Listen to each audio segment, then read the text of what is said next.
Bueno, la investigación lo que os voy a contar hoy nace de otros proyectos realizados anteriormente en grupos de investigación con la Universidad Complutense. Aquí hay un par de comisariados de otras exposiciones, la realización del libro Arte y Carne, que el comisario era Arzuaga, pero que yo hice toda la parte de la imagen y demás, y todos estos proyectos anteriores fueron como la semilla de lo que hoy os voy a contar. Hay un proyecto clave que es que en el año 2019, gracias a una convocatoria pública de la Universidad Complutense para comisariar en este centro, que es un centro de arte que está bajo del Museo del Traje de Madrid, nosotros realizamos esta exposición que se llamó Herbarios Imaginados y a la que algunas de las que estáis aquí vinisteis.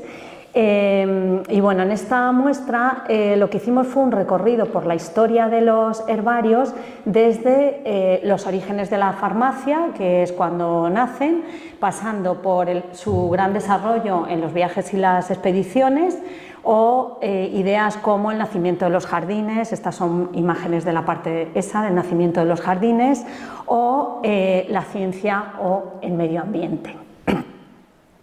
A medida que íbamos avanzando en la investigación, nos fuimos dando cuenta de que nos aparecían un montón de nombres de mujeres.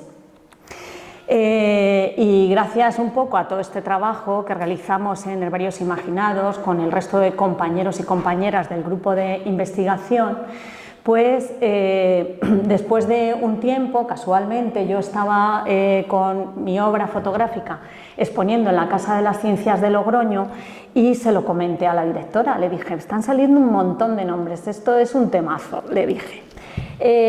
Pasaron como 2 años y a los 2 años pues tuvimos una llamada de ella que si nos atrevíamos a comisariar una exposición de mujeres científicas.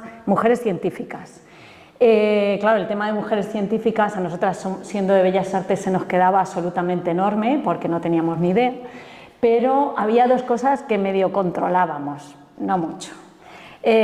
Una era el tema de la representación, de la ilustración o de la fotografía, y la otra, como teníamos la experiencia previa de herbarios, era el tema de la botánica. Entonces decidimos recoger el guante y hacer una exposición sobre ilustradoras científicas botánicas. La verdad es que fue un poco locura porque como en 4 meses, yo creo que eso fue en verano, inauguramos en febrero, pues en 4 meses estábamos llenando 300 metros con más de 250 reproducciones de obras de mujeres desde el siglo XVI hasta la actualidad, con dibujos, grabados, fotografías, incluso esculturas. En el caso de las ilustradoras clásicas, pues empezamos a trabajar con 15 nombres que nos aparecían siempre que poníamos ilustración científica botánica, y al mes de trabajar teníamos 300. Y en el caso de las contemporáneas muchísimas más, o sea, casi lo difícil fue acotar cómo conseguíamos contar en una exposición toda la trayectoria desde el siglo XVI hasta ahora y cómo seleccionábamos a esas autoras. Bueno, la exposición, que las imágenes que habéis visto son de la Casa de las Ciencias de Logroño, la verdad es que desde que la inauguramos pues no hemos parado, tiene vida propia, como yo digo. De allí nos la pidieron para la Fundación Cristina Enea, el mismo día que inauguramos ya la teníamos cerrada para otro sitio, y el mismo día que inauguramos en Cristina Enea, ahora os lo enseñaré, la teníamos cerrada para Vergara, que ahora mismo está allí. Bueno, la idea es que en cada sede pues, la exposición ha ido creciendo y hemos ido afinando y lo hemos ido haciendo, yo creo que un poquito mejor en cada caso, la hemos ido adaptando al espacio. Y luego otra cosa muy interesante es que en cada sitio hemos intentado buscar ilustradoras botánicas locales que agrandaran y que hicieran crecer y que hicieran la parte autóctona, ¿no?, de la ilustración botánica. Entonces, bueno, eso ha sido muy bueno porque se está como haciendo una red, ¿no? Ahora mismo, mirad, está aquí, está en el Laboratorium de Vergara y el sitio es muy bonito, pero es muchísimo más pequeño, hemos tenido que reducir bastantes ilustradoras, pero, por ejemplo, una cosa que hemos hecho muy interesante ha sido sacar esto, que son unas esculturas didácticas desmontables, que, por cierto, en Albacete hay, en el 1 hay. Y yo tenía muchas ganas de llevar esas esculturas a las expos, pero no las llevaba porque no tenía la documentación de que las habían hecho mujeres. Pero hace poco descubrí una foto de la empresa, que era una empresa alemana donde se hacían, y todas las señoras que estaban sentadas pintándolas y conformándolas, aunque estén filmadas por un hombre, eran mujeres. Así que con esa excusa las he conseguido meter en la exposición. Bueno, para la ocasión hayan restaurado 4 o 5 y las hemos podido poner. Y aquí en el instituto, en el 1, como es un instituto histórico, prácticamente en todos los institutos históricos de España son unas joyas. Y no están catalogadas como patrimonio porque eran didácticas. Entonces se han quedado en el terreno de la enseñanza, incluso hay muchas que no están ni catalogadas, ni archivadas, ni, vamos, que desaparecen de muchos sitios porque no están en catálogo. Bueno, eso así como están en el 1, si queréis ir a ver hay unas cuantas. Bueno, el caso es que además de esto, cuando empezamos la expo nos dimos cuenta que lo que más le gustaba a la gente era cuando visita guiada, que íbamos contando la vida. No solo enseñábamos la obra de estas mujeres, sino que íbamos contando la vida. Y entonces decidimos que eso lo teníamos que implementar en las exposiciones. Al final, al acabado, bueno, reescribimos todas las biografías, por lo menos de las históricas, y han acabado puestas en sala las biografías. Bueno, en la primera exposición, como veis ahí en la imagen, hicimos un panel super kits con todas las fotos de ilustradoras que encontramos, que parecía así como del salón de casa, que nos quedó un poco kitsch, pero que tenía muchísimo éxito. Luego en la siguiente ya no nos atrevimos a ponerlo de esa manera, ¿no? Lo hicimos como más fino, pero bueno. El caso es que incluimos los retratos de la época de la exposición porque pensábamos que había muchísimas cosas que no podíamos contar con palabras y que los retratos los estaban contando, ¿no? Bueno, esa imagen central es, por ejemplo, de Beatrice Potter, que era una ilustradora que ahora la enseñaré, es la ilustradora de Peter Rabbit, de todos los cuentos de Peter Rabbit, bueno, cosas así, ¿no? Es decir, que, bueno, a mí, por ejemplo, me encanta esta imagen de Agnes Chas, la de la redecilla, porque Agnes Chas es la mejor botánica de todos los tiempos, es la mejor agrónoma de todos los tiempos, y está ahí la mujer con su redecilla catalogando herbarios. Bueno, que era también una mirada como muy femenina, ¿no? De las cosas que nos interesan a las mujeres, que estas cosas nos interesan, ¿no? Entonces, pues eso, nos enseñaban las condiciones en las que tuvieron que vivir esas mujeres o desarrollar su trabajo. Otra cosa muy relevante que es la edad que tenían. En realidad, casi todas desarrollaron su carrera a una edad muy avanzada. Eran súper mayores y estaban en expediciones, dibujando o en sitios así. Bueno, poco a poco y después de la exposición nos presentamos al CSIC a un concurso y, bueno, y lo sacamos y conseguimos publicar el libro este que veis aquí, que salió en julio. Afortunadamente se ha agotado la primera edición, o sea, esta semana vamos a entrar la semana que viene a la segunda.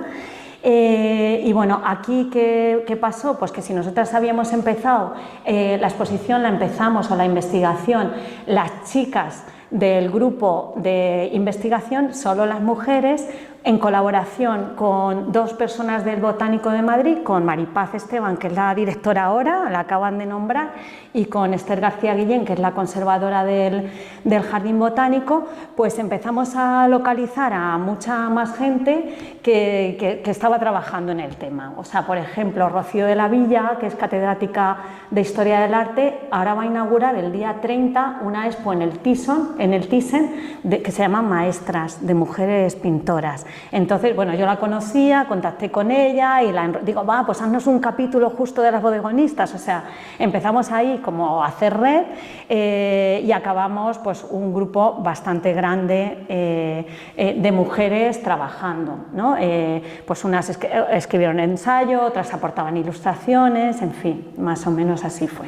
Es decir, que bueno, yo creo que un poco todo esto sale de esa manera, ¿no? O sea, fundamental trabajar en red, o sea, trabajar mujeres en red, y luego fundamental no perder esa mirada femenina que atiende a un montón de cosas y que es capaz de hacer un montón de cosas a la vez.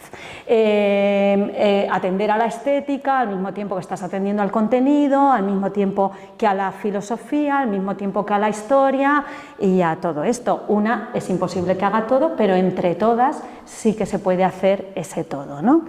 Entonces, bueno, en realidad lo que yo voy a contaros hoy es el trabajo de todas, que lo represento yo aquí como coordinadora del libro o así, pero es un trabajo que hemos ido entre todas. De hecho, ya vais a ir viendo que voy a ir citando a unas y a otras, ¿no? Bueno, así que entre todas, con una pequeña cuota masculina, porque en todo el proyecto ha trabajado un hombre, que por cierto fue por una baja de maternidad, lo tuvimos que llamar in extremis porque una de nuestra tercera comisaria estaba embarazadísima y dio a luz y no le daba tiempo a acabar el artículo, y entonces llamamos a un compañero que sabía del tema y nos ayudó, o sea que existe nuestra cuota. Pues bueno, la verdad es que cuando empezamos el proyecto, ya que nos pusimos, dijimos, pues esto lo van a hacer todo mujeres. Y bueno, gracias absolutamente a nuestros compañeros y a nuestros maridos que nos dejaron irnos a semanas a montar una expo y a todo esto, porque sin ellos no lo podríamos haber hecho. Pero bueno, es la primera vez que en una expo todos son mujeres y que, bueno, que está la cuota de hombres y que los montadores eran hombres también y el resto no. Así que bueno, os cuento eso como anécdota porque hemos sido así bastante, jamás en la vida creo que esto se va a volver a repetir, pero esta vez ha ocurrido. Entonces, bueno, pues eso, entre todas pues hemos reconstruido esta pequeña historia de la ilustración botánica en femenino. A ver, voy a empezar con la idea de los orígenes. Cuando empezamos a recopilar ilustraciones botánicas, ya veréis que no aparecen hasta el Renacimiento más o menos, pero lo que sí que empezamos a encontrar es muchos textos que nos contaban que en la antigüedad eran las mujeres las que identificaban, recogían y estudiaban las plantas con fines curativos. Las llamadas brujas no eran sino científicas que ejercían de médicos, químicas y boticarias.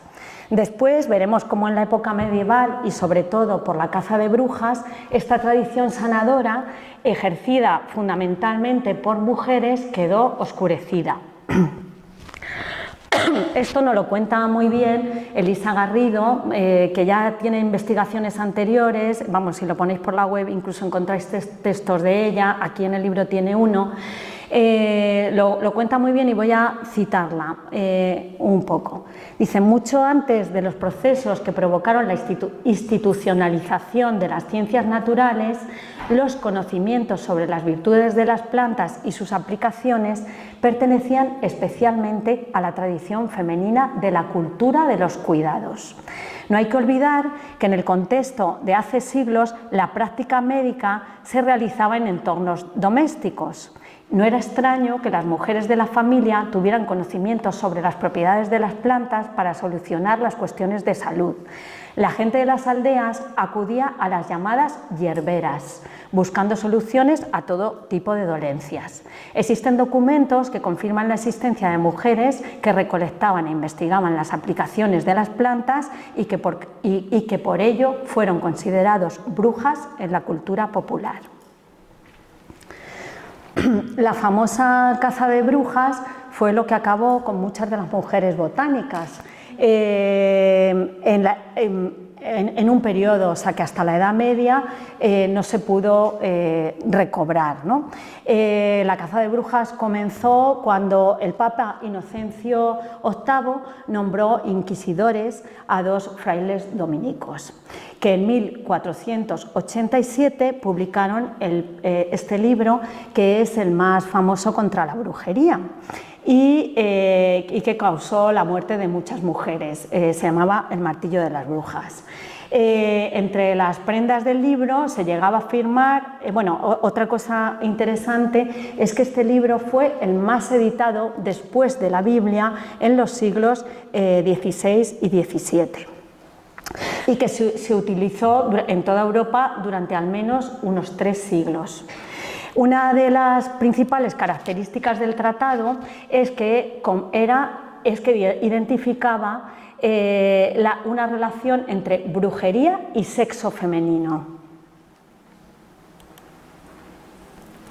La caza de brujas dejó en Europa más de 40.000 muertes en las hogueras y muchas de sus víctimas eran mujeres de más de 40 años, residentes en el medio rural, solitarias y consideradas conflictivas. De ellas, unas cuantas eran comadronas o sabían hacer brebajes medicinales. Según los autores del citado libro, este par de frailes, uno de sus principales crímenes de las brujas era arruinar la fertilidad de la naturaleza y la fecundidad de las mujeres, o sea, ayudar a controlar la natalidad.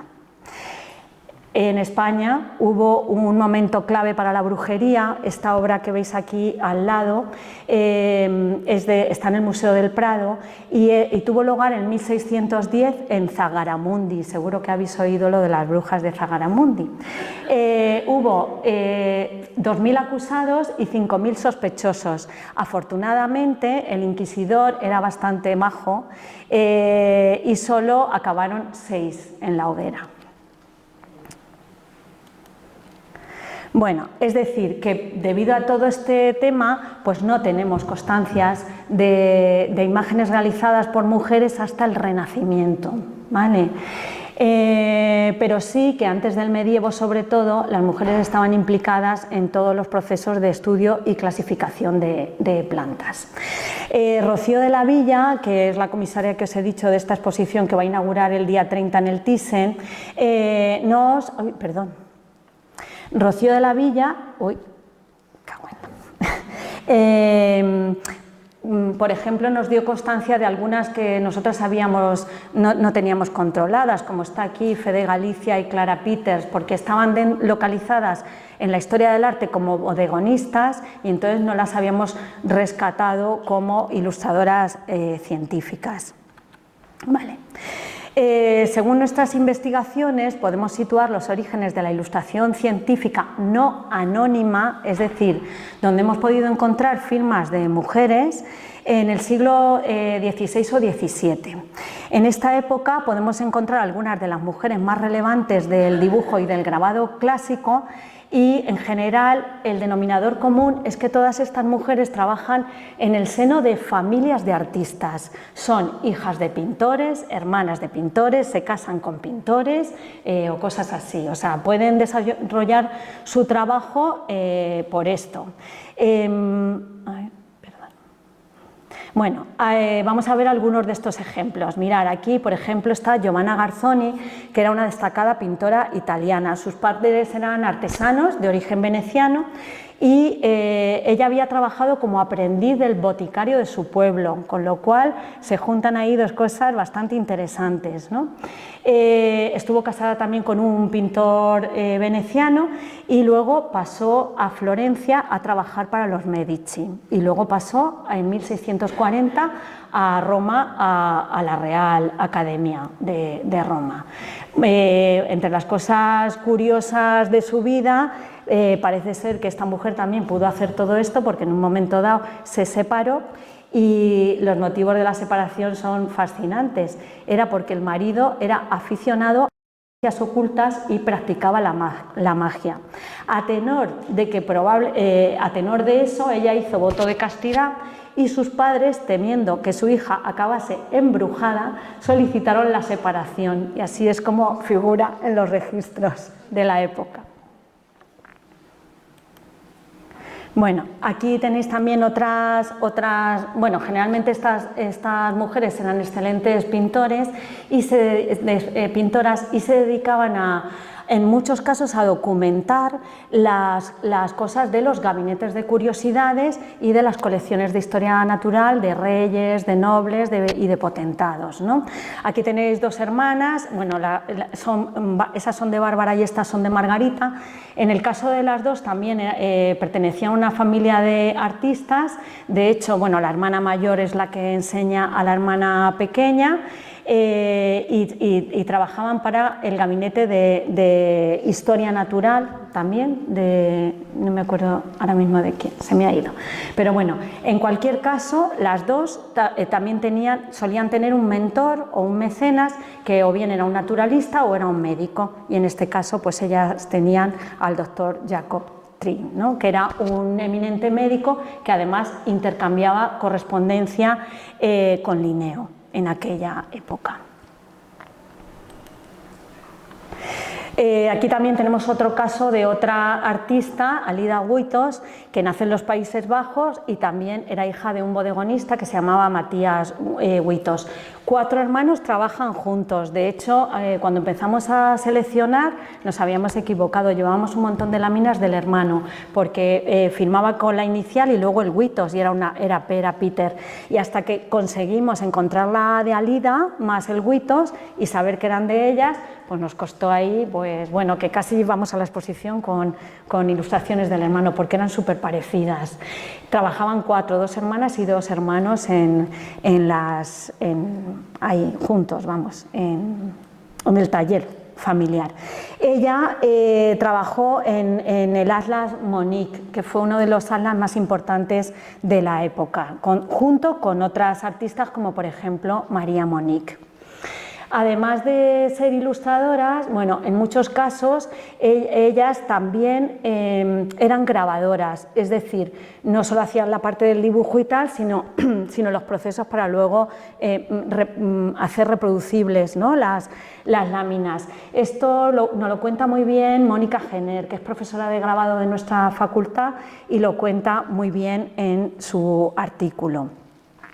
Aquí tenéis a Ana María Bayana, está reconocida como la primera o una de las primeras mujeres grabadoras de la historia, ahí tenéis también su propio retrato. Ella trabajó en este libro que se llama De Florum Cultura Librum, que es de 1600 y pico, pero de todo el libro la única lámina que aparece firmada es ese jarrón. Se sabe que trabajó en él, pero en la única que hay firma es en el jarrón, con lo cual en todas las del libro no tenemos claro que la autoría sea suya o no, porque trabajaron varias personas haciendo las ilustraciones. En el caso también de ella, bueno, también igual una vida curiosísima, fue protegida de Galilei y amiga de Miguel Ángel. Su padre fue pintor de la capilla de Urbano VIII del Vaticano, y cuando se murió, gracias a Galileo y a Miguel Ángel, consiguieron que ella acabara la capilla, porque la había empezado el padre y ella trabajaba con él, pero como murió, pues la acabó ella gracias a que los otros intercedieron. Hay otra cosa también muy interesante de esta mujer, es que se dedicaba a hacer copias. Por ejemplo, pintaba algo Miguel Ángel y ella lo copiaba para el propio que le había encargado ese cuadro, si tenía un palacio en otro sitio, volverlo a poner. Entonces hacía como las reproducciones exactas de los grandes pintores. La verdad es que las mujeres en general han sido bodegonistas porque, por una cosa muy sencilla, a los hombres les dejaban ir a la academia y entonces podían aprender anatomía y dibujar desnudo, y podían hacer lo que valía más. Lo que valía más siempre eran las escenas bíblicas, la representación de potentados, todo eso, podían hacer figura humana y eso es lo que siempre se ha valorado más en la historia del arte. Y entonces casi todas las mujeres, que eran unas impresionantes técnicas, se tenían que dedicar a las cosas pequeñas, ¿no? A hacer bodegón, a hacer naturaleza muerta o todo este tipo de cosas. Entre su curiosa historia, cabe destacar que en 1660 fue arrestada y encarcelada porque su marido la acusó de abandono del hogar. Y al poco tiempo no solo consiguió salir de la cárcel, el divorcio y reclamar su dote, ¿y sabéis cómo lo consiguió? Porque la defendió el propio Papa, porque ella había sido pintora para el Papa. Entonces fue el que medió para hacer la anulación de matrimonio y que ella recuperara todo. 1650 por ahí. Bueno, otra de las cosas interesantes que ocurre con muchas es que han trabajado para eso que os contaba, nobles, reyes, gabinetes de historia natural, documentando los jardines, la flora de los jardines o flora que se había traído de las colonias o cosas así, ¿no? Lo que se llamaban gabinetes de curiosidades o los propios jardines reales. El caso de Baspor, que es esta que tenéis aquí, fue la primera mujer en ostentar el cargo de pintora oficial del Jardín del Rey. Y aquí también, bueno, sus cuadros son muy, yo creo que son muy, bueno, también como podéis daros cuenta, somos profes de Bellas Artes y hemos intentado hacer una selección estética, ni una se repite el estilo de la otra, al margen de todo esto. Al final lo que estamos también intentando contar son técnicas y estilos, ¿no? A la hora de representar. O sea, hay como esa doble lectura en toda la exposición también, que seguro que no hubiera hecho alguien de historia del arte o de historia o de sociología o de otras cosas, ¿no? Pero al final nosotras pues somos profesoras de esto, ¿no? De lenguajes y técnicas. Lo que os iba a contar de Baspor, se identifican mucho las láminas porque llevan siempre una arañita, un esto y tienen un borde. Hacía esos bordes en rojo y esos bordes en dorado. Se cuenta que ella le debía una fortuna a los artesanos que les hacían el color oro y la que me dio para que le subieran el sueldo fue Madame Pompadour, que era la amante del rey. Y gracias a eso le subieron el sueldo y pudo pagar las deudas que tenía para poder hacer ese bordecito dorado en las ilustraciones. O sea que bueno, muy interesante. Luego fue también profesora de las hijas de Luis XV. Y hay otra cosa muy interesante de ella, es que yo creo que ella sienta las bases del estilo francés. No sé si habéis visto láminas de Redoute, así francesas, de ilustración botánica, que es un botánico o un ilustrador súper conocido y que bueno, ver las de ellas, que son de 2 generaciones anteriores, es la que marca ese estilo, ¿no? Que lo abre y que luego yo creo que se sigue repitiendo en la ilustración francesa. A ver, siguiente. Luego, aparte de esto, pues contaros también que a partir de, esto es 1700 más o menos, empiezan las primeras mujeres que se embarcan en expediciones científicas. En general, todos estos estudios de documentación contribuyeron notablemente al cambio científico y al paradigma filosófico, ¿no? A partir de ahí, ocurre una cosa. Ay, es que me he saltado otra diapo, perdonadme, que digo, estoy ya en la segunda parte, no en la primera, esta. Hay también mujeres de las que no podemos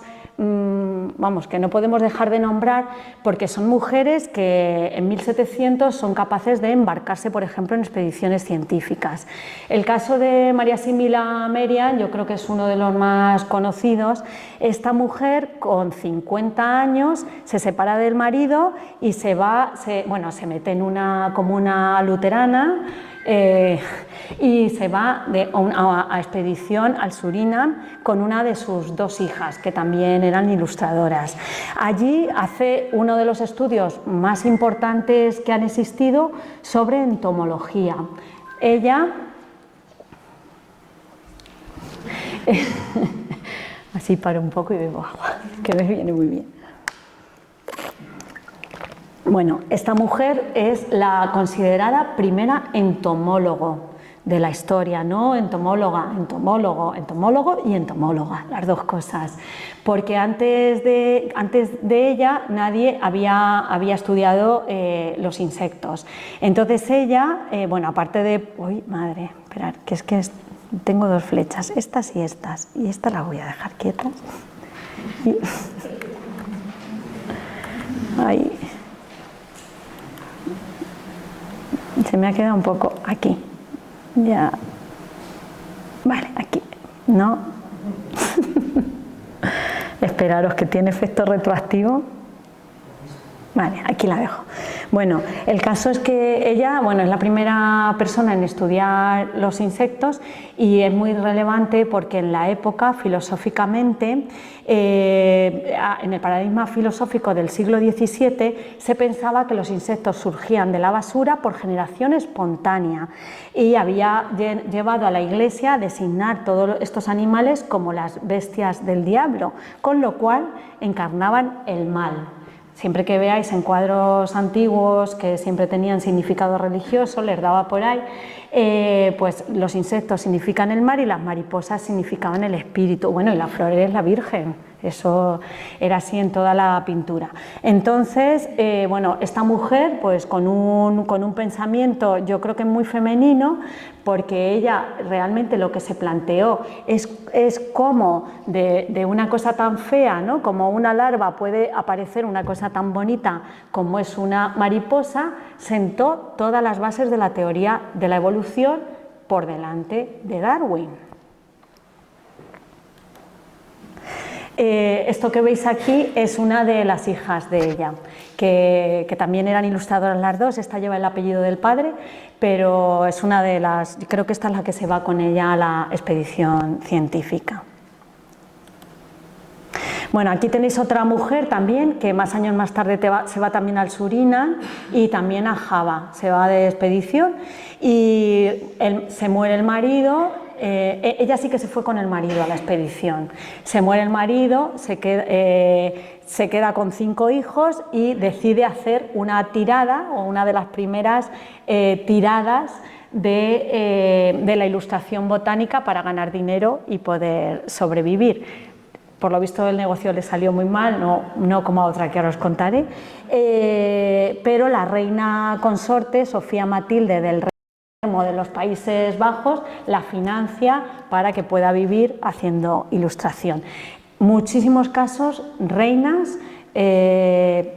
financiando, ayudando, apoyando todo este tipo de trabajo también. Bueno, aunque no fue específicamente ilustradora científica, no puedo no nombrar a Jane Barrett. Jane Barrett tiene el honor, como nos relata la investigadora María Teresa Tellería en su libro Sin permiso del rey, de ser la primera mujer en dar la vuelta completa al mundo. Ella participó como ayudante de cámara del consagrado naturalista Commerson, y se fue a la expedición disfrazada de hombre y estuvo que estar en todo el rato disfrazada de hombre, haciéndose llamar Jane Barrett. Y bueno, afortunadamente firmó todo con su nombre porque ponía J. Barrett y todo está firmado por ella, ¿no?, todo lo que hacía. Entre las cosas que le debemos, aparte de recoger 6.000 especies y demás, le debemos, por ejemplo, el nombre y el descubrimiento de la bungavilla. Se la debemos a ella. Bueno, como os he contado, también hay algo ahí bastante interesante de cómo las mujeres consiguen, ¿no?, trabajar en esto en esas épocas. Mirad, el caso de Elizabeth Badwell, lo pongo por dos cosas. Primero, porque es el primer libro de farmacia editado y con tirada. ¿vale? Que no hay un ejemplar sino varios. Y el caso de ella también es muy interesante de condiciones de vida. Ella, bueno, se casó en secreto con un primo segundo suyo, es decir, los padres ya tenían algo claro que no lo tenía que haber hecho, por lo que ahora os voy a contar, pero vamos, el caso es que ella se casó. Y el marido debía de ser un elemento bastante considerable. Primero ejerció de médico sin ninguna titulación y se arruinó, se tuvieron que cambiar de sitio y luego se fueron a otro y también ejerció de impresor, que ella aprovechó las dos cosas porque ahora vais a ver lo que hizo. Cuando ejerció de impresión lo denunciaron el gremio de impresores y al final acabó arruinado y en la cárcel.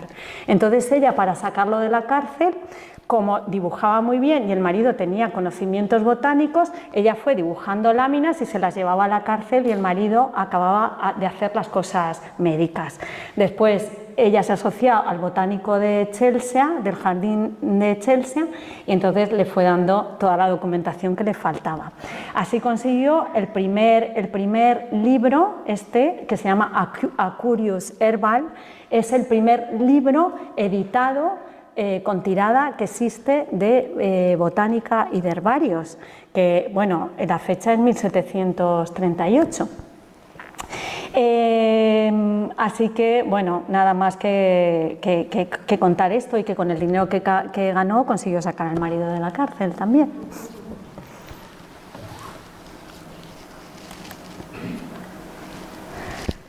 Bueno, aquí tenemos también otro ejemplo de que las mujeres a veces tenían mucho conocimiento pero no podían participar de la vida científica. El caso de Beatrice Potter, que es la ilustradora de Peter Rabbit, seguro que habéis visto cuentos de estos de niños de Peter Rabbit. Ella era una excelente botánica. Y sobre todo era una experta en hongos. Fue la primera que dijo que los líquenes era una relación simbiótica entre algas y hongos. Lo presentó a la sociedad linneana y por ser mujer no se lo creyeron y no le dejaron entrar. A título póstumo le han pedido perdón. Menos mal. Pero bueno, como no se pudo dedicar a ser botánica, ¿no? Pues se dedicó a escribir los cuentos de Peter Rabbit, que si os fijáis, todo lo que tienen es está científicamente bien dibujado y bien descrito. Vamos, le salió bastante mejor porque editó 23 libros, se hizo también empresaria y fue la primera mujer que consiguió crear un personaje y que del personaje se hiciera merchandising. O sea, que Peter Rabbit está muy por delante de Mickey Mouse y lo inventó ella. Vamos, tenía un holding de todo tipo de cosas, ropa, de todo, ¿no? Con el Peter Rabbit. De hecho, es de las mujeres que más difícil nos ha costado conseguir los derechos para reproducir las imágenes para el libro y para todo, porque está todo súper blindado. Bueno, también deciros que también fue una bastante ecóloga porque dejó su fortuna a proteger un montón de cosas. Cuando se murió había legado, bueno, no sé cuántas mil hectáreas, 15 granjas y varios edificios que están protegidos gracias a ella. Bueno, aquí este texto es de Maripaz Martín Esteban, que es justo ahora la directora del Botánico de Madrid. Ella nos cuenta cómo, a ver que me voy, la botánica durante siglos, y ahora paso lo de Maripaz, como cuenta Carolina Martínez Pulido, que es también otra de las mujeres que al menos online en Mujeres con Ciencia escribe muchas bios de mujeres y bueno, yo creo que escribe muchísimo. Era considerada una disciplina adecuada para el sexo femenino. En sus propias palabras, una fuente de virtud y placer apropiada para las mujeres. Y así era hasta tal punto que en algunos círculos era inadecuado que los hombres se dedicaran al estudio de las plantas. Eso nos lo cuenta, bueno, se cuenta en muchos sitios y ahora vamos a reincidir en ese tema, Pero como nos cuenta Mari Paz Esteban, que es la actual directora del Jardín Botánico, como os he dicho, esta visión cambió muchísimo con Carlos Linneo. Cuando este científico, que es el padre de la clasificación de los seres vivos o de la taxonomía, la clasificación binomial, publicó en 1735 el Sistema Natural y el Species Plantarum, Carlos Linneo proponía esa clasificación de especies basada en los aparatos reproductores, lo que perturbó a la sociedad del siglo XVIII, ya que en estos tratados se describía todo en términos y metáforas que no eran idóneas para la educación de las damas.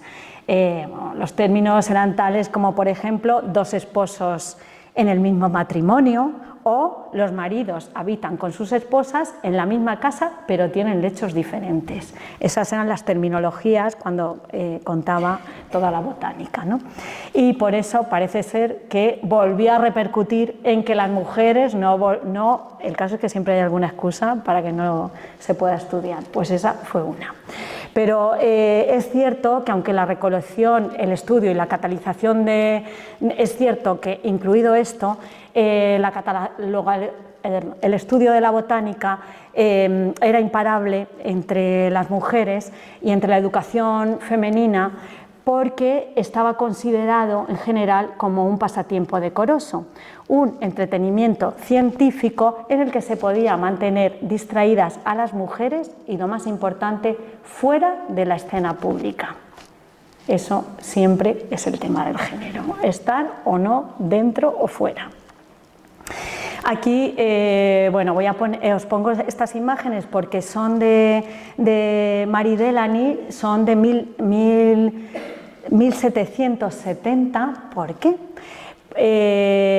Bueno, hay dos cosas muy interesantes. Una, todas tienen la descripción linneana, y otra, también muy interesante, es que las hizo con 70 años. Con 70 años ella hace este herbario que, aunque aquí no se puede apreciar, está hecho en papel de seda. Es papel de seda recortado y pintado, tiene un montón, y fue también muy interesante porque se convirtió en una moda en la época, con lo cual sirvió para enseñar botánica a través de las manualidades a un montón de mujeres. Bueno, tiene también súper bonitos bordados, hacía vestidos y tiene bordados pero botánicos, impresionantes esta mujer. Bueno, para que os hagáis también una idea de esto de la enseñanza de la botánica, aquí pongo el caso de Anne Drac. Anne Drac, que ha sido también una de las grandísimas ilustradoras botánicas, era la institutriz de los hijos de John Lindley, del naturalista. Entonces ella pues le cuidaba y le enseñaba a los niños, y él se debió de dar cuenta que dibujaba muy bien, entonces la puso a dibujar y al final acabó con él haciendo este libro, que es uno de los libros más importantes que ha habido de orquídeas en toda la historia. En honor a su trabajo, él nombró un género de orquídeas de Australia, las Draqueas, porque les puso su apellido. En este libro es muy difícil a veces separar cuál es la autoría de cada una de ellas, pero van firmadas. También trabajó Inés Withers, que es esta ilustradora que os pongo aquí, y ella fue muy reconocida, fue una de las primeras miembros de la Sociedad de Mujeres Artistas y fue nombrada pintora de flores por la reina Adelaida en 1833, y después la reina Victoria la nombró pintora de frutas. Había catalogaciones. Ahora os voy a enseñar que eso existe, no lo vais a creer, pero hay ahora mismo, y luego la veremos, hay una autora contemporánea que es pintora de orquídeas y que solo ella tiene ese título. O sea que ahora la veremos. Bueno, dentro de lo que hemos visto, pues hay, en general, la mayoría de las mujeres que pueden hacer ilustración botánica son mujeres con dinero, que han estudiado, cultivadas, hay algún caso que no, también lo vamos a ver, pero la mayoría sí. Aquí, pero también son mujeres muy comprometidas. Este es el caso de Elizabeth Twining. ¿Os puede sonar ese nombre de algo? ¿Del qué? Del té, muy bien. Su familia eran los del té Twining, eso es. Eran los que iban a las colonias, traían el té y tenían la empresa del té Twining. Entonces, bueno, ella pues recibió clases de dibujo y demás, hizo muchas obras botánicas. Sus obras son bastante características porque hace bouquets, que no lo suele hacer todo el mundo, y luego porque mete dentro del mismo dibujo varias fases de la planta, ¿vale? En semilla y en tiempos distintos, que eso no era muy científico, eso era más bodegonista, pero bueno, pero eran extraídos del natural y demás. También súper importante de esta mujer, que además de esto, pues abrió un hospital con su dinero en una zona muy desprotegida de Londres, y luego también impulsó la educación femenina. Tenía un club de lecturas para madres, era profesora de niñas y bueno, también aquí hay que decir que escribió 10 libros de ensayos religiosos. O sea, todo una educadora en todos los niveles. Bueno, si es cierto que las mujeres no eran naturalistas o no firmaban, ha sido bastante difícil también esta investigación, porque todos los libros los firman los hombres, ¿no? Que son los botánicos o los naturalistas. Entonces, encontrar a las ilustradoras, que ya suele ser difícil porque la mayoría de la gente en todas las publicaciones obvia la mención a la ilustración y siempre mencionan quien escribe los textos o quien hace la investigación, que suele ser quien escribe los textos, o sea, cuanto más encontrar a las mujeres, o sea, ha sido doblemente difícil. Pero bueno, está claro que todas las mujeres han colaborado con naturalistas masculinos. Basta con repasar la cantidad de plantas que tienen el nombre de mujer. Aun habiendo sido bautizadas por hombres, eran pequeños homenajes que los hombres les rendían a estas mujeres, que a lo mejor eran las recolectoras del herbario, las descubridoras y a veces las ilustradoras.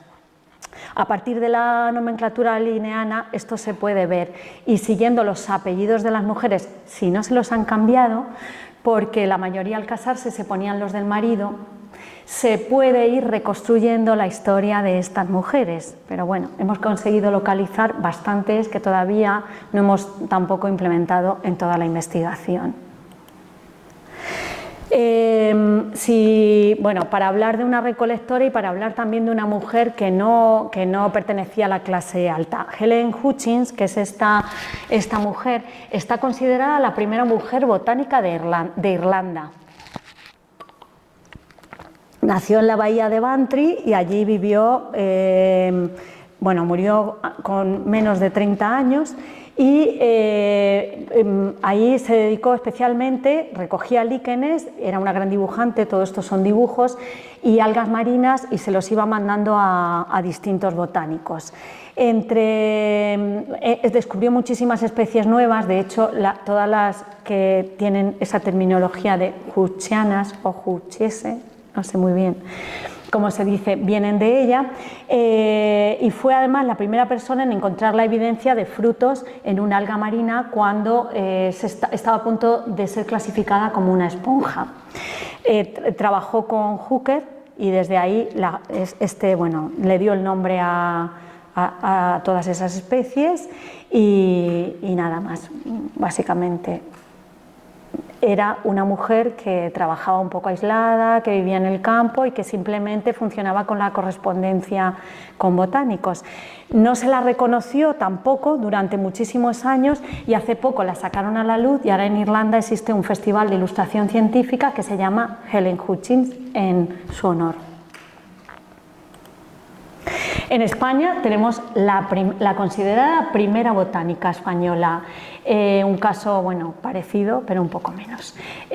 Blanca Catalán de Ocón, aunque ahí ponga Clotilde, en el periódico cuando publicaron el nombre se equivocaron, publicaron el de las dos hermanas y Blanca era esta y Clotilde era la otra.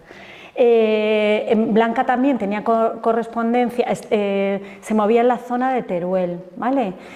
Tenía correspondencia con Bernardo Zapater y Marconnet y bueno, a partir de ahí empezaron a mandar incluso ejemplares a un naturalista alemán que fue el que hizo la flora hispánica más famosa de la época o de bastante tiempo y bueno, en su honor este naturalista, esta planta que es la Saxifraga blanca, le puso ese nombre en honor a Blanca, que había sido la que la había recolectado y la que se la había enviado. Bueno, en esta época, como vemos, las mujeres a lo mejor no son naturalistas, pero sí que empiezan a integrarse en los equipos de trabajo con hombres. En muchos casos no firman o quedan ocultas tras los naturalistas que trabajan, pero en la mayoría ellos sí que reconocen el trabajo de ellas. Por ejemplo, este es el caso de Marie Treat, que estudió las plantas carnívoras y mantuvo una elevada correspondencia con Darwin, ¿vale? Defendiendo por primera vez en contra de lo que sus compañeros botánicos masculinos de la época pensaban, que estos vegetales eran capaces de generar sustancias químicas y atrasar a sus presas. El primer tratado conocido sobre plantas carnívoras fue escrito por Darwin y publicado en 1875, autor que no dudó, gracias a Dios ignoró los detalles de género. Yo siempre pienso, porque Darwin tenía una mujer fantástica, que hay que leer la biografía también de ella, y no ignoró en agradecer a Marie Treat su aportación, que realmente era la que había iniciado el estudio de esto, ¿no? Bueno, ahí, para que ya veáis también el asunto, esa es una imagen de ella en un jardín de insectos que tenía en su casa. Se metía en medio de todas esas plantas a cuidarlos, a dibujarlos, a criarlos y demás. Hay también por ahí algún texto que se llama Las mujeres de Darwin, que son todas las mujeres que colaboraron con Darwin. Ha habido una investigación que las han ido como rescatando a ellas y bueno, muy interesante. Bueno, además de estas mujeres, pues también han sido pioneras en el uso de técnicas y tecnología. Lucía Moreno, que bueno, ha sido toda la diseñadora del libro y de las exposiciones y tal, vamos, un trabajo con ella fantástico porque es todo, la verdad, que exquisito. Ella ha trabajado mucho en investigar toda la historia de la tecnología y sobre todo de la fotografía relacionada con esto. A finales del siglo XVIII los experimentos en torno a la fotografía estaban consiguiendo bastantes avances y detrás de los nombres masculinos que han pasado a su historia hay muchas mujeres claves que generalmente estaban también criadas en estos ambientes científicos. Por poner dos ejemplos, no podemos obviar el trabajo de Anna Atkins, que era bióloga, ¿vale? Y fue pionera en el trabajo con la técnica de la cianotipia. Estas imágenes están hechas, bueno, es emulsión sensible, ferrocianuro potásico, pero emulsión sensible, se pone la planta encima y se expone a la luz. Luego se lava, donde no ha caído la luz se queda blanco y donde ha caído la luz se queda azul. Es una técnica súper fácil de hacer, que vamos, la podéis hacer todas y todos en casa porque es que es rapidísima. Bueno, ella era hija de un químico y zoólogo que estaba en la Royal Society y era amigo de Talbot y Herschel, que fueron los inventores de la fotografía.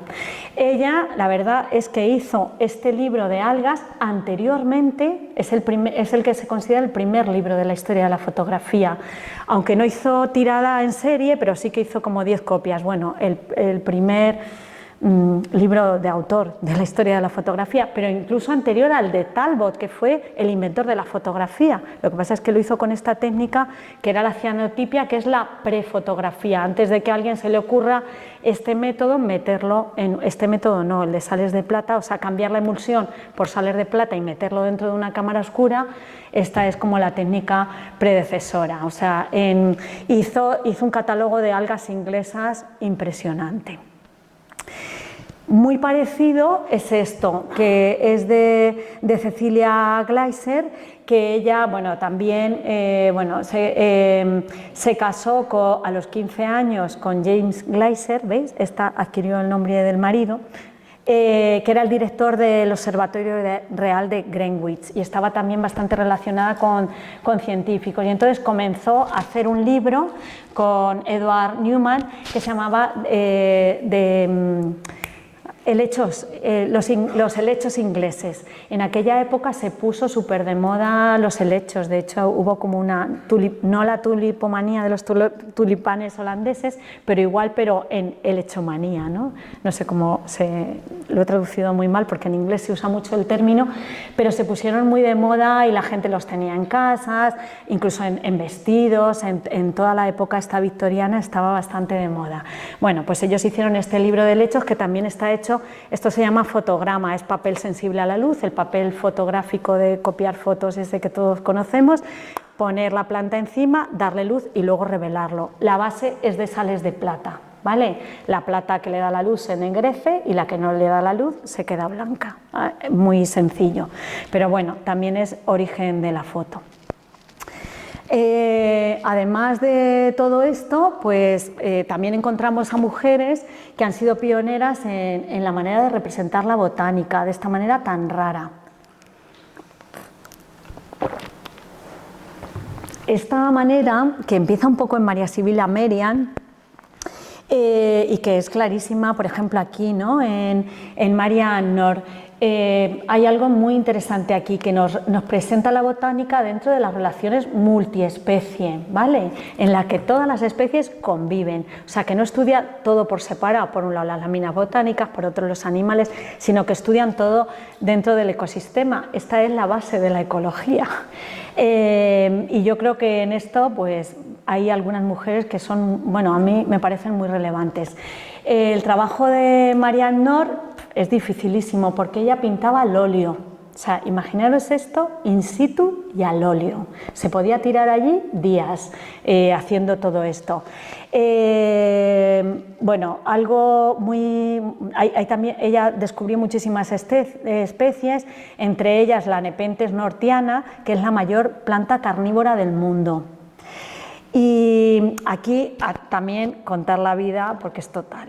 Ella era hija de un rico diputado del Parlamento, se dedicó a viajar con el padre mucho, el padre era amigo de Darwin también, y a la muerte del padre ella heredó una fortuna, entonces decidió con 47 años que con ese dinero se iba a recorrer el mundo y a pintar en directo lo que hiciera falta. Viajó, se fue sola a 17 países y estuvo en 6 continentes, o sea, a partir de los 47. Y nada, iba sola o como mucho con algún guía que la metía por aquí en todos los sitios. Entre los sitios que estuvo en Canarias y hay bastante documentación de la época de la flora canaria que la hizo ella. Esta es una y esta es otra, vamos, a mí me parece un planazo. A ver si me jubilo y hago lo mismo. No creo que llegue a 17 países, pero por lo menos a todos los pueblos de Castilla-La Mancha. Bueno, entre las cosas también para que veáis cómo era la mujer, bueno, se quedó soltera, tiene unos escritos, claro, en la época casarse significaba pues quedarse en casa y tiene unos escritos bastante potentes, ¿no?, en contra del matrimonio. Tenía las ideas súper claras, tan claras que mirar, antes de morirse contrató a un arquitecto y legó toda la obra al Kew Garden y diseñó el espacio con él. Y la obra sigue y dijo, la donó, diseñó el espacio, lo pagó a cambio de que no se tocara ni 1 milímetro, ¿vale? Y todo sigue exactamente igual si vais a Londres al Kew Garden, de cómo ella lo dejó todo dispuesto, que es así, vamos, ya anacrónico para un sitio de exposiciones, pero bueno, a mí me parece auténtico. Yo tengo unas ganas de ir, no he ido, pero vamos, esto no me lo pierdo. Otro caso similar a él es el de Margaret Mead, que también, muy mayor, también casi a los 50 años, acompañada de un guía local, se adentró, esto es para animaros un poquito, se pueden hacer cosas, no pertenecemos aún al mundo viejuno, siempre hay edad.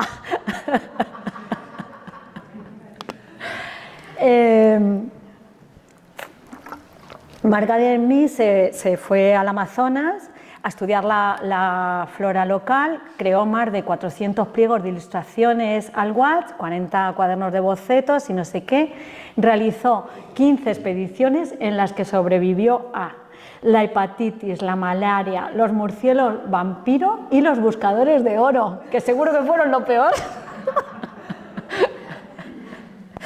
En 1888, con 74 años, se convirtió en la primera persona en pintar la flor luna en su entorno natural, que es una flor que solo florece por unas horas, una vez al año y por la noche, después de haber estado buscándola 24 años.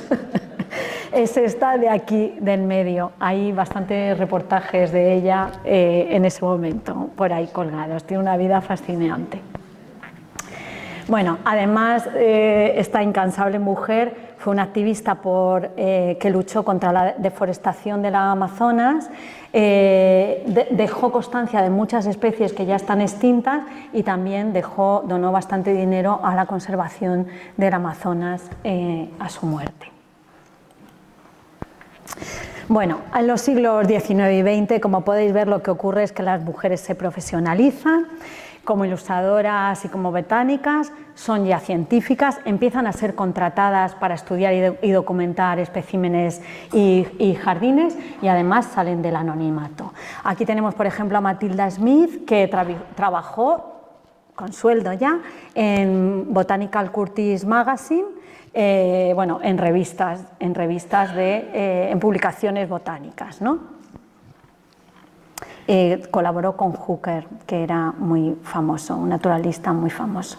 O aquí, para no enrollarme tampoco mucho más, tenemos a Mary Eaton, que también fue ilustradora principal de la revista Disonia, trabajó para National Geographic, y que en el 32 trabajaba en el Botánico de Nueva York, y que con la gran crisis de Estados Unidos en el 32 o por ahí, se quedó sin trabajo, se tuvo que ir a Inglaterra y murió desgraciadamente arruinada después de haber hecho una de las mejores ilustraciones botánicas de la historia, entre ellas un famoso libro que es este de cactus.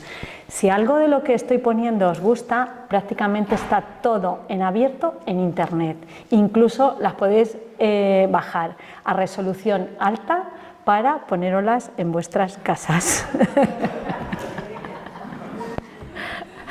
Cuando busquéis herramientas, alta resolución, y la mayoría para casa, para exponer, luego hay que pedir derechos porque hay gente que tiene los orígenes de esas imágenes, pero bueno, no vais a encontrar esto, vais a encontrar 7 veces más, o sea, lo difícil aquí ha sido dejar 3 y no poner el libro entero en cada caso, el de orquídeas entero, entero, o sea, son joyas.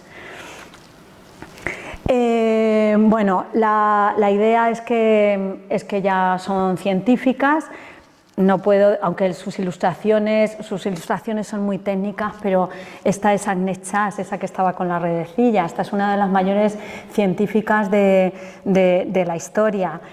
Aparte de ello, desde muy joven fue feminista, pacifista, se rebeló como sufragista, formó parte de las Centinelas del Silencio, que fue el grupo de mujeres estadounidenses que luchó por el voto femenino. Fue encarcelada 2 veces, en 1818 y en 1919, por sus actividades a favor del voto femenino. Además, otra cosa muy interesante de ella es que siempre contrataba a mujeres y siempre educaba a mujeres, cuando ya, ha sido la agrónoma más famosa de la historia. Ella estuvo por varios países, recogió más de 20.000 especímenes y describió 10.000 muestras de gramíneas. Es una especialista en gramíneas. Bueno, y era, en su momento fue muy importante porque era un tema económico gordísimo para Estados Unidos, porque 2/3 de la población del mundo se alimenta de gramíneas y esta mujer la descubrió, las catalogó y todo ese tipo de cosas. Bueno, un personaje también. Bueno, a partir de aquí las ilustradoras, como os he dicho, son biólogas y también ilustradoras pero profesionales ya, han estudiado biología, han estudiado bellas artes, todo este tipo de cosas, y en el siglo XX lo que destaca es esa formación, ¿no?, de ellas, y que ya los dibujos son muchísimo más técnicos. Aquí un mini repaso de lo que está pasando. Cuando empezó esta investigación fuimos al Jardín Botánico lo primero, a hablar con Esther García Guillén, que es la conservadora, que nos ayudó un montón, y a ver qué había en el archivo del Jardín Botánico.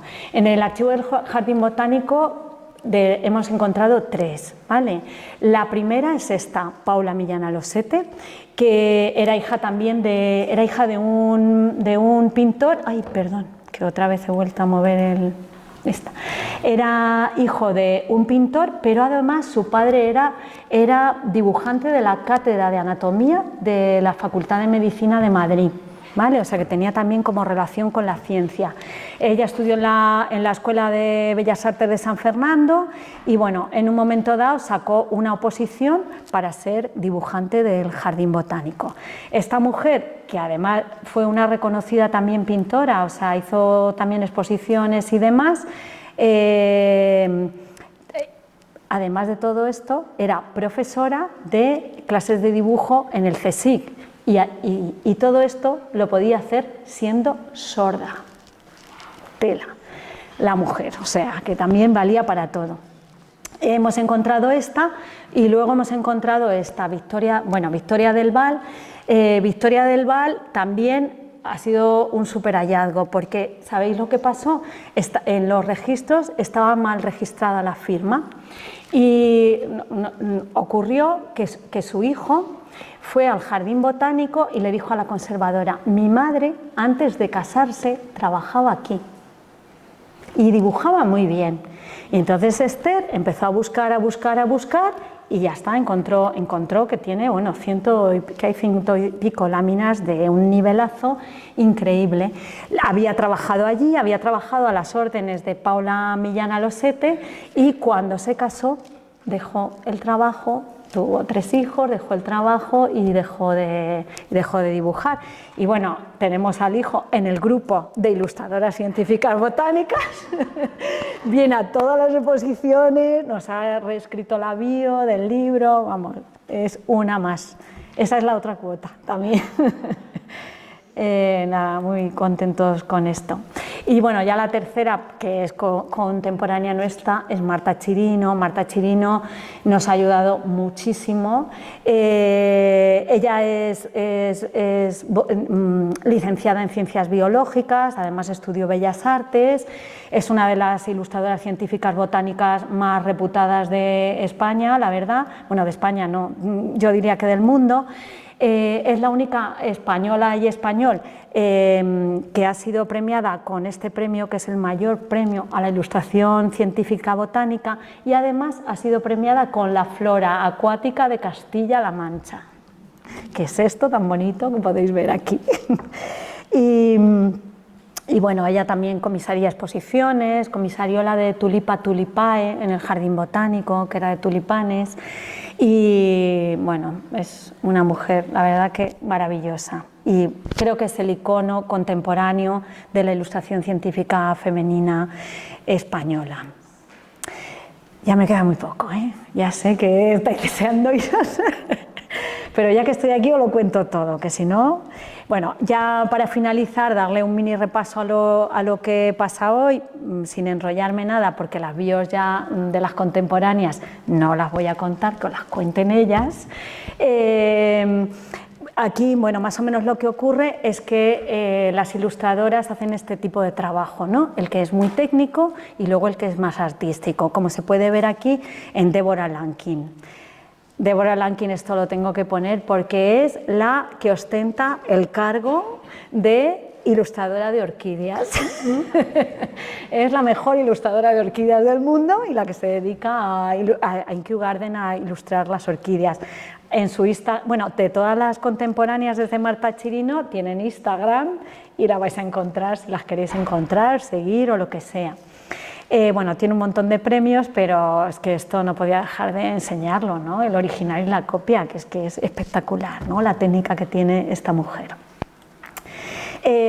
Bueno, aquí algunas no trabajan con dibujo, sino con escaneado fotografía, como podéis ver aquí el caso de Nicky Simpson, que esta es suya, pero os voy a enseñar otra. Mirad, estos son dos herbarios y contemporáneos, bueno, uno es muy científico, que es el de Nicky Simpson. Nicky Simpson ahora mismo lo que hace es mezclar todo.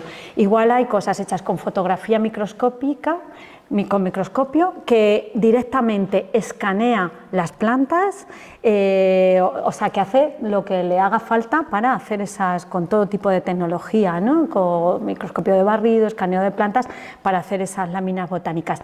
Y en el caso de Lara Zerman, simplemente están puestas en el escáner cubierto de negro por arriba, o sea, que también es un método de hacer escáneres, de hacer herbarios que quedan alucinantes de una manera bastante sencilla. Aquí tenéis a otras dos, lo que veis ahí es, en un lado está microscopio de barrido, Claudia Fahrenkempen, y Dorni Doherty, que lo que hace rayos X. Son semillas de bancos de semillas hechas, o sea, fotografiadas o representadas con rayos X. Y luego ya lo que hemos visto en las jóvenes, que yo creo que destacan, es que se dedican a la divulgación científica, más que, bueno, hay estas que son las investigadoras que hacen ese tipo de ilustración, pero las jóvenes hacen mucha divulgación, que creo que es también muy importante. Ahí tenéis a Katy Scott, que Katy Scott es muy famosa porque ha hecho estos libros de Botanicum para niños que están en todas las librerías. Hay uno que se llama Botanicum, hay otro de árboles, otro de hongos. Bueno, es una ilustradora sobresaliente.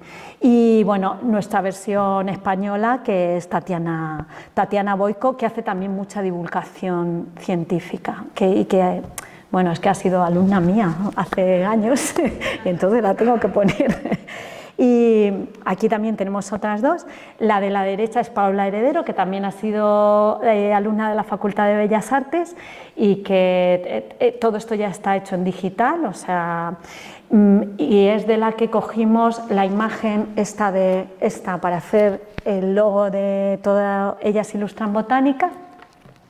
Y al otro lado tenéis a Emily Bass, que es una de las, yo creo, mejores divulgadoras de botánica y ciencia para niños. Tiene unos cuentos flipantes de, por ejemplo, cómo viaja la semilla, a través de quién, cómo se planta, cómo llega a germinar, bueno, impresionante, y siempre así, con ese estilo mega sintético de dos colores, casi en sombra, y bueno, es buenísima. Y nada más, ya está.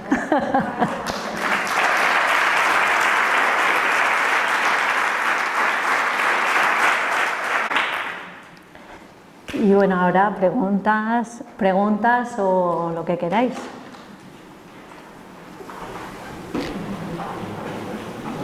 Preguntas, comentarios, críticas, para que mejore la próxima, lo que haga falta. Sí, el libro está a la venta en cualquier librería y pasarlo si queréis por ahí para verlo. Si lo queréis mirar, pero lo paso. Bueno, se ha acabado la primera edición, ya no sé quién ha preguntado, pero bueno, lo estamos reeditando. Mandamos esta semana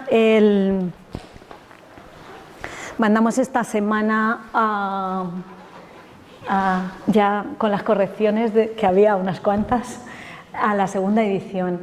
Está editado por el CSIC. Fuimos ahí a un concurso y bueno, lo sacamos. También llevábamos muchas colaboradoras del CSIC, o sea que sí, eso ahora cuando se haga la segunda edición yo puedo mandar alguno, puedo decir al CSIC que lo mande. Si me decís dónde, sí.